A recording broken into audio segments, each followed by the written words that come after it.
The DYFI Dugli Sub-Divisional Committee organized a blood donation and free health camp in the Matinagar area on Saturday ahead of its upcoming divisional conference on December 7th.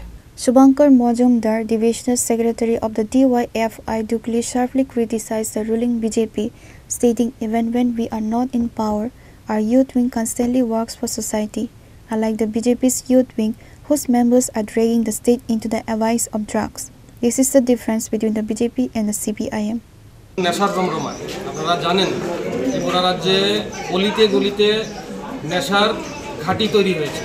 রেলে বোঝাই করে নেশার সামগ্রী ত্রিপুরা রাজ্যে আনার একটা অপচেষ্টা, গোটা ত্রিপুরা রাজ্যের সংস্কৃতিকে ধ্বংস করার একটা চেষ্টা চলছে কৌশলে। আমরা ভারতের গণতান্ত্রিক যুব ফেডারেশন এই সময়ে আমাদের দায়িত্ব কর্তব্য থেকে পিছপা হতে পারি না। আমরা আপনাদের জানার জন্য বলছি, এই গত 4 মাসে আমাদের সংগঠনের বিভাগীয় কমিটির উদ্যোগে আমরা আজকের এই কর্মসূচি নিয়ে 3টা রক্তদান শিবির আমরা সংগঠিত করছি।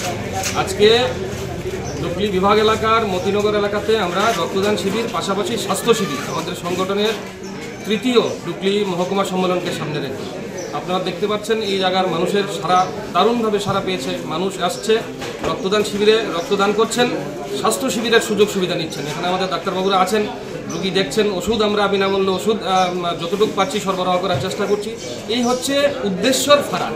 একদিকে গোটা রাজ্যে নেশা দিয়ে যুব সমাজকে ধ্বংস করার একটা অপচেষ্টা, আর আমরা DYFI দায়িত্বের সঙ্গে রক্তদান শিবির করছি।